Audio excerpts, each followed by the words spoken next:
Salut à toutes et à tous, ici Master Crocodile, j'espère que vous allez bien. Je suis très content de vous retrouver pour cette nouvelle vidéo. Alors, de base, j'étais censé vous parler aujourd'hui du chapitre 1076 de One Piece, mais malgré le fait qu'il était passionnant, je n'avais que très peu de choses à dire sur celui-ci.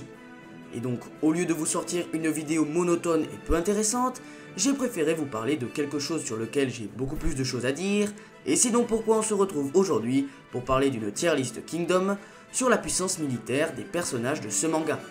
Alors, quand je parle de puissance militaire, je prends en compte tous les facteurs qui permettent à un soldat de s'illustrer ou pour les grands généraux de remporter une bataille. Donc ça prend en compte le niveau en stratégie, le niveau d'instinct, ça prend aussi la puissance au combat, donc voilà, ça prend tous ces facteurs-là en compte. Alors avant de commencer, donc là, ce sont toutes les catégories que j'ai faites. Donc Goat, ça c'est normal, 6 grands généraux, dragon de feu. J'ai classé les généraux en 3 catégories. Ensuite donc les soldats, donc c'est-à-dire les personnages qui sont tout simplement pas généraux encore, eh bien ils seront classés en 2 catégories également. Ensuite il y a des personnages qui ne sont pas combattants, donc qui ne sont pas des personnages qui combattent sur le champ de bataille. Et donc pour pas leur manquer de respect et les mettre dans la poubelle, j'ai créé une case dédiée à ces derniers. Et donc c'est des personnages par exemple comme Saitaku qui pourront être dans cette case, puisque je me voyais quand même pas les mettre dans poubelle, puisque c'est quand même des sacrés personnages. Donc voilà, normalement c'est tout. Et ben c'est parti, commençons avec le premier personnage qui n'est autre que Keisha. Alors Keisha, moi je trouve que c'est un personnage très sous-coté, puisque il a quand même réussi à tenir tête à Ryukyu durant la bataille de la coalition. Alors certes, il avait un effectif beaucoup plus élevé que celui de Ryukyu, mais c'est quand même une sacrée performance de la part de Keisha. En plus, Riboku nous a dit qu'il avait été capable, que Keisha l'avait vaincu durant plusieurs simulations. Donc même si le point faible de Riboku ce sont les générales instinctifs, c'est quand même une très très grosse performance de la part de Keisha. Et à noter aussi qu'il a quand même mis en petite difficulté le grand Kanki. Durant la bataille de Kokuyo, il lui aura quand même plutôt bien tenu tête. Donc pour moi, Keisha, c'est niveau dragon de feu. Voilà, pour moi c'est niveau dragon de feu. Alors ensuite, donc Chosa. Donc Chosa qui s'est fait, si je ne me trompe pas, assassiné par Huken durant la bataille des plaines de Shukai. C'était le second de la division d'infanterie de l'unité Ishin. Donc Shusa, pardon. Pour moi, ça c'est dans la catégorie soldat fort. Soldat lambda, c'était quand même un puissant soldat avec Kyogai qui a quand même bien aidé l'unité Ishin durant les nombreuses batailles qu'il a disputées. Donc pour moi, ça va dans soldat fort. Ensuite, le roi des Quanrong, Rozo, je crois que c'est ça. Donc lui, c'est un sacré monstre de puissance également. Il aura mis en grande difficulté l'armée de Yotanwa. Donc pour moi, comme Keisha, Rozo, c'est niveau dragon de feu. Quand même pas si grand généraux, faut quand même pas exagérer. Mais il aura quand même mis en grande difficulté l'armée de Yotanwa, et c'est une sacrée prouesse.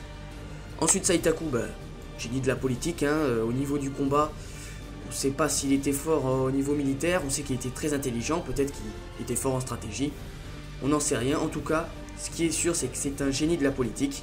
Il aura grandement aidé lors de la coalition, en permettant à l'armée de Ki de se retirer. Mais il aura aussi grandement aidé pour permettre à Issei de discuter avec le roi de Ki, qui lui a donc fait la promesse de libérer, que si Issei permettait d'arriver à conquérir le pays, la Chine entière, et bien il lui laisserait donc son pays. Donc voilà, génie de la politique pour Saitaku.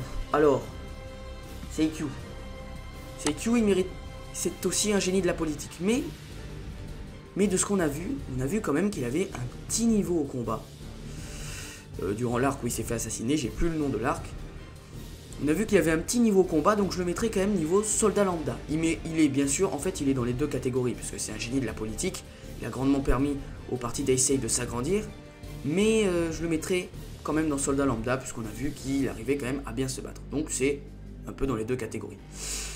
Ensuite Shunshin-kun, alors, on nous l'a présenté comme un génie de la politique de l'état de Chu, c'était le chef de la coalition, mais la coalition a complètement foiré. On l'a jamais vu. Après, il s'est fait tuer par par je sais plus qui, un gars de Chu, il s'est fait tuer. Pour moi, hein, Shun Shin-kun, c'est clairement poubelle, il a rien fait. C'est que de la réputation, quoi. De son côté, c'est que de la réputation. Il a rien fait d'incroyable dans le manga. Il a eu que des défaites, quoi. Hein, et surtout la coalition, quand même. Ensuite, alors lui, j'ai plus son nom, mais je sais que c'était un général de... Un stratège, pardon. Et général de l'armée de Kanmei. Alors, on l'a pas trop vu à l'œuvre. Ouais, je le mettrais dans général moyen. Ce qui fait quand même partie de l'armée de Kanmei. C'était un des meilleurs généraux de l'armée de Kanmei, donc c'est quand même pas n'importe qui. Oui, je le mettrai là. Ensuite, Bihei. Alors Bihei, je l'aime beaucoup. C'est un personnage que j'aime beaucoup, il me fait beaucoup rigoler. Désolé Bihei, c'est poubelle, hein. Poubelle, hein. Même au combat, Bihei, c'est pas la folie, hein. Donc, poubelle, c'est bien mérité, hein. D'ailleurs, avant la vidéo, j'ai hésité à mettre, au lieu de poubelle, niveau Bihei. Mais bon, on va quand même le respecter un minimum, le pauvre. Donc Bihei, pour moi, c'est poubelle. Ensuite, Rinko, l'homme qui a réussi à briser la défense de Uki, qui était la lance de Rempa. Pour moi, Rinko, niveau dragon de feu, c'est peut-être, ça peut paraître, ça peut paraître surprenant, mais c'est quand même l'homme qui a réussi à briser la défense de Uki. C'était un des bras droits de Rempa, donc c'est pas n'importe qui, même s'il est mort au début de l'œuvre, même si Shin l'a tué au début de l'œuvre, il faut savoir quand même qu'avant que Shin parvienne à le tuer, il a fait un 2 contre 1 contre Uhon et Shin, et ensuite, suite à son deuxième combat contre Shin, du coup, il avait quand même 2 ou 3 doigts en moins, donc il était totalement désavantagé pour tenir son arme, donc c'était très compliqué, donc c'est quand même un sacré personnage, Rinko, et pour moi il mérite donc d'être dans les dragons de feu. Ensuite Mangoku, bon, Mangoku, il a jamais été présenté comme un personnage très fort, il a surtout été présenté comme un personnage qui devait faire réfléchir Shin, grâce au massacre qu'il a vécu, le massacre de Chue. Donc pour moi c'est généraux faible, hein, c'est pas quelqu'un de très puissant.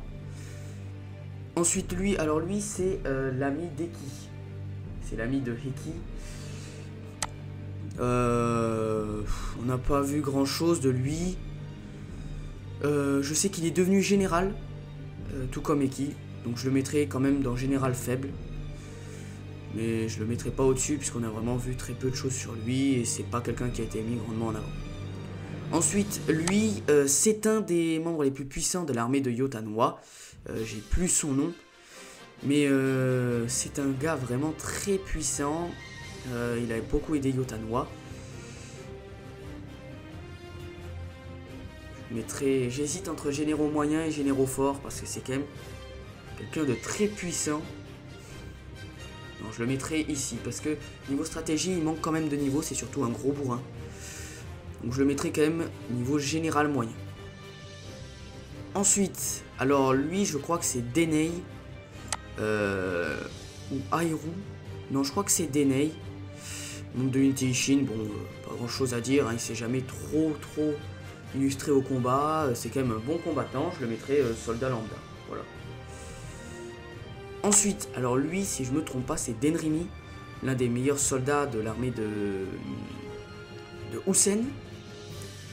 Je le mettrai en général moyen. C'est un personnage qui, niveau combat, on n'a pas vu grand chose de lui, mais on a vu quand même que niveau stratégie, c'était un très bon stratège, un très bon stratège. Et pour moi, il mérite largement d'être ici, hein, à peu près. Ensuite donc, Denyu. Je crois que c'est Denyu. Je suis pas sûr, hein. Je crois que c'est Denyu. Alors lui, il est très puissant en force brute. En stratégie, c'est pas trop son truc, mais force brute, il est très puissant, donc on va le mettre dans soldat fort. Il n'a pas le niveau d'un général, c'est clair, mais soldat fort, c'est bien pour lui, je trouve. Ensuite, Akakin. Akakin, commandant de 3000 hommes de l'armée de Uhon, qui était avant dans l'armée de Aku. Alors donc, lui, il n'est pas encore général, mais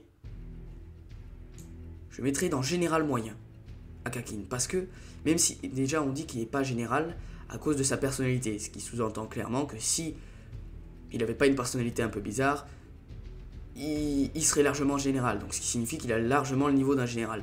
Et vu toutes les bonnes performances qu'il a réalisées, notamment durant la bataille des plaines de Shukai, mais aussi durant l'arc actuel, sous l'armée de Huron. Donc pour moi, Akakin, c'est niveau général moyen. Clairement, c'est pour moi le meilleur homme de l'armée de Huron. Donc voilà, il mérite largement sa place ici. Ensuite, Heisei. Heisei, on a vu qu'il savait un peu se combattre. Donc pour moi, c'est soldat lambda. Il aurait pu aussi être dans génie de la politique quand même s'il a quand même encore beaucoup de choses à apprendre au niveau politique. Mais je le mettrai dans soldat lambda. Donc comme pour Seikyu, hein, Heisei, c'est un peu les deux catégories. Voilà, mais je le mettrai dans soldat lambda parce qu'il sait quand même un peu se battre. Ensuite, Ensan. Ensan, je le mettrai dans soldat fort. Parce que même si niveau combat, il n'est pas très puissant, son leadership est incroyable et il est capable de réaliser des choses assez incroyables. Il arrive à très bien mener ses hommes. Donc pour moi, Ensan, il mérite d'être dans soldat fort. Ensuite, Futei. Futei, c'est un peu le Shin de Zhao, hein, celui qui veut faire lui aussi devenir un grand général. Futei, il a jamais trop montré. J'oserais pas le mettre quand même au niveau de Mangoku. Parce que quand même, hein, durant... c'était lors de la bataille Ah, j'ai plus le nom de la bataille. La bataille où Yotanwa est intervenu pour sauver... Ah, j'ai plus le nom... La bataille de Sai, voilà, la bataille de Sai. Il aura quand même fait des très bonnes performances au niveau du combat. Il aura tenu tête à Shin et à Kyokai, je crois bien. Donc pour moi, c'est niveau général moyen, hein, Futei. Même s'il n'a pas montré grand chose, je le mettrai quand même à ce niveau-là. Ensuite, Gaimu. Bah lui, hein, c'est un des 7 dragons de feu, ou 9 dragons de feu. Donc c'est clairement niveau dragon de feu, hein, même s'il est très mauvais en stratégie, comme il le dit lui-même. Il est surpuissant, et j'ai très hâte de voir le deuxième round entre Shin et lui, lorsque Kin tentera d'envahir Ruei. Ensuite, alors lui, c'est un ancien soldat de l'unité de Ryukyu, et maintenant qui a rejoint l'unité Ishin. Donc lui, il était quand même chez Ryukyu, donc on va le mettre dans soldat fort. Voilà. Riboku, alors là, ça va peut-être faire débat ce que je vais dire, ça va très clairement faire débat même. Mais pour moi, Riboku c'est GOAT. Alors, même si, on l'a vu durant la plaine de Shukai, il a quand même perdu face à Usen. Pour moi, Riboku, c'est l'antagoniste, le plus grand antagoniste de Kingdom à l'heure actuelle.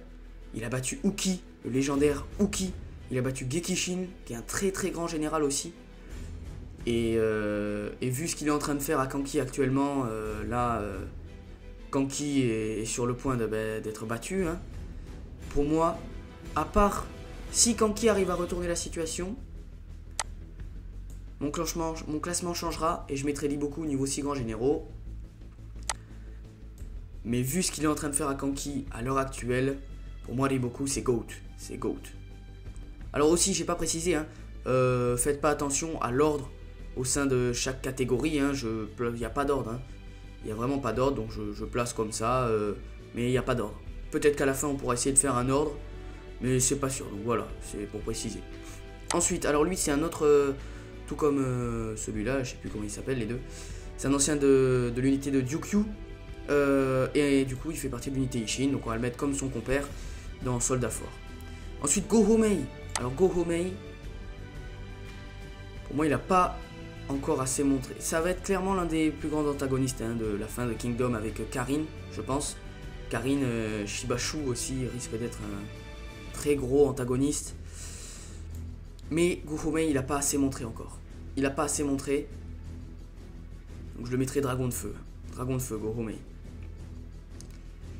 Ensuite, alors lui, si je me trompe pas, c'est aussi, tout comme celui-là, là, un des stratèges de l'armée de Kanmei. Donc on va le mettre, tiens, on va le mettre à côté de son compère. Au niveau général moyen. Peut-être que je les surcote un petit peu les deux qui mériteraient d'être dans généraux faibles. Mais vu quand même qu'ils ont fait partie de l'armée de Kanmei et c'était les deux principaux stratèges, avec le vieux avec la longue barbe là, pour moi ils méritent quand même d'être à ce niveau là, dans général moyen. Voilà. Ensuite Gyohun.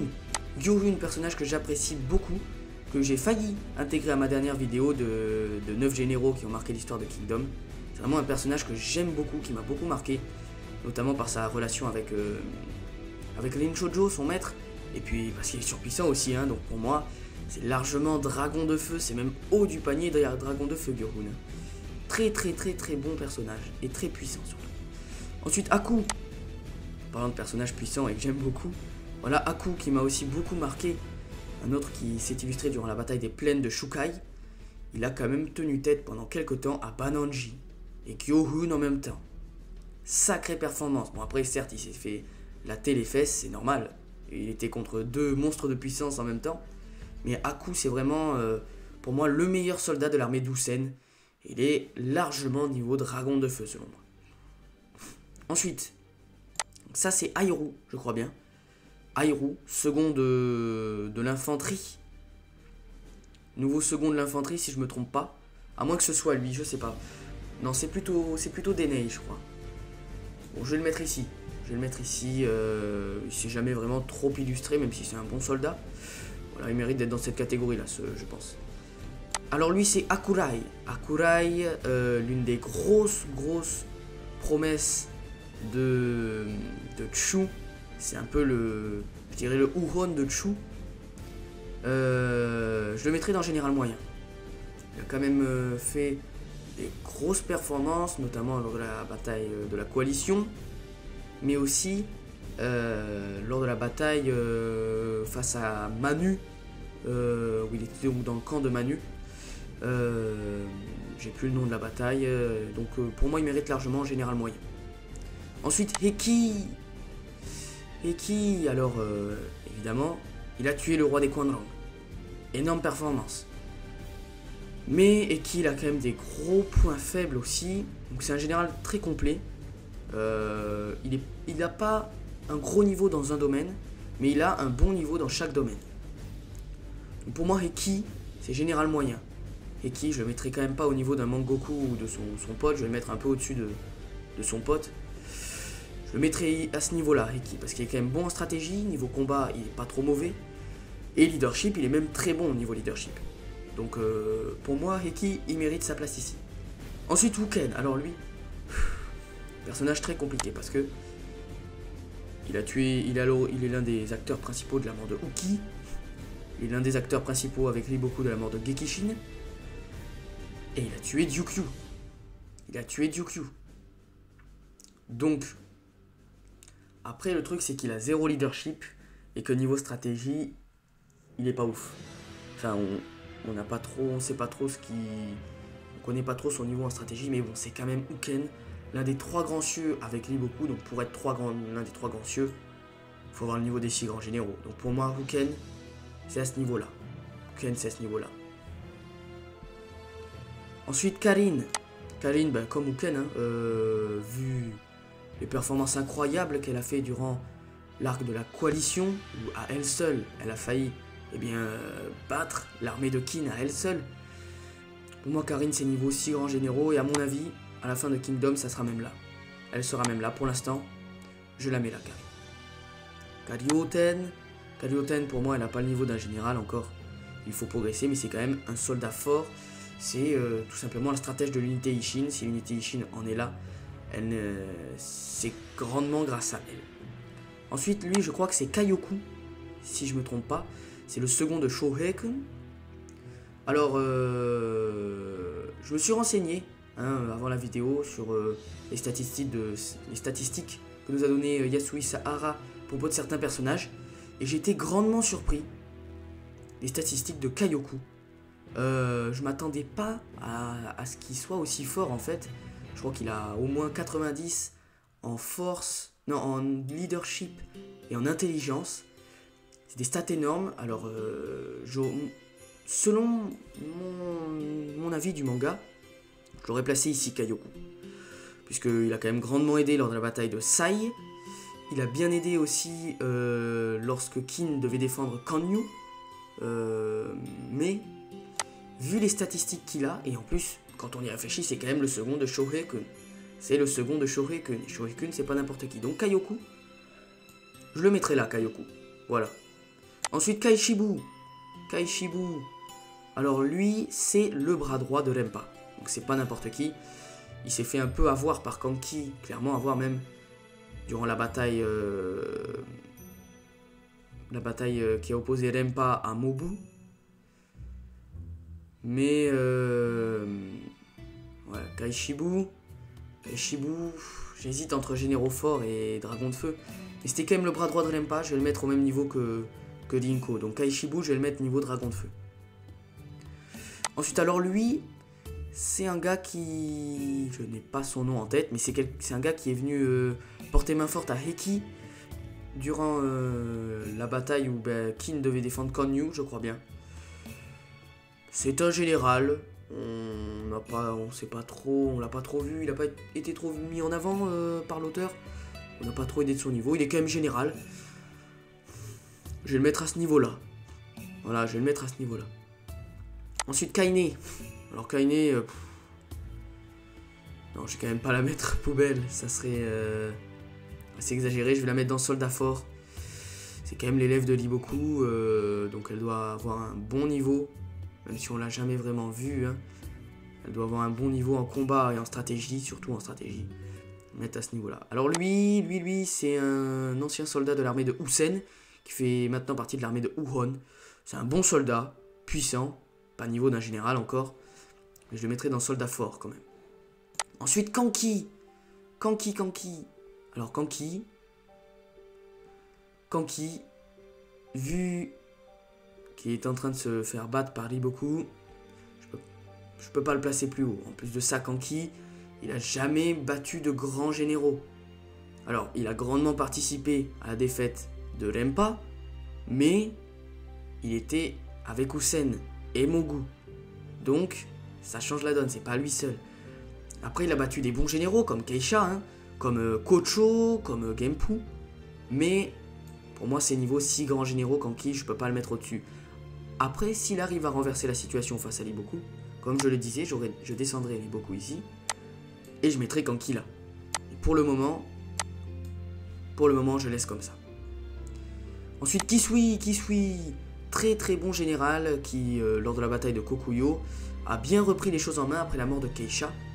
Donc pour moi, Kisui, c'est quand même pas niveau Dragon de Feu, mais c'est niveau Généraux Fort. C'est un puissant généraux, et je pense que même à l'avenir, il pourrait même monter dans Dragon de Feu. Parce que c'est vraiment un puissant général.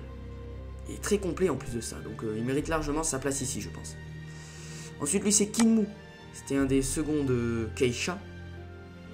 Donc Kinmu, je le mettrai en généraux moyen. Avec Kisui, il a bien repris les choses en main aussi après la mort de Keisha. Il a bien aidé Kisui. Donc Kinmu, bon, il s'est fait tuer par Shin.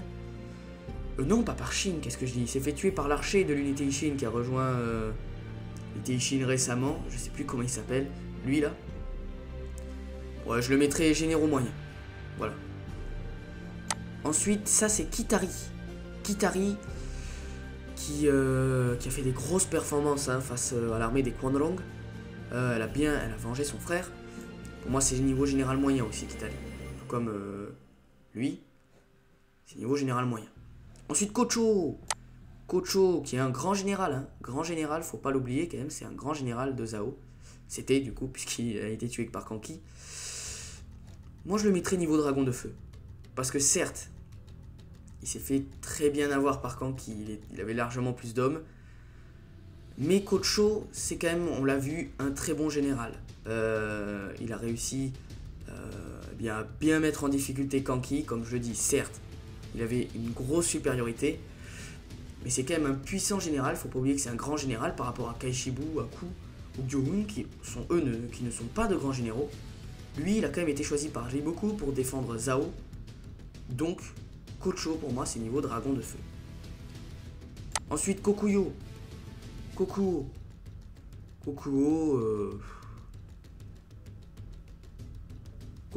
je la mettrai niveau Général faible.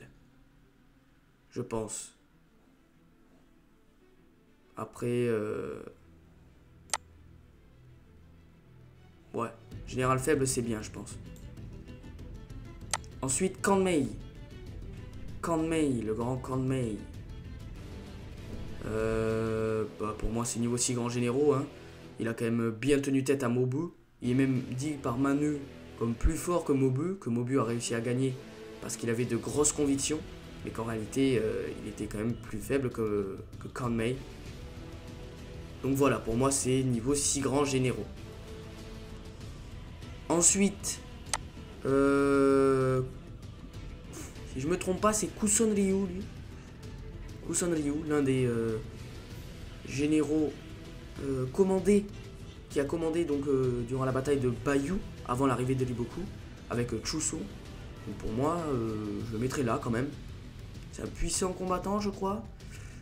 Il est plutôt bon en stratégie aussi. Je crois qu'il s'est battu contre Yotanwa aussi.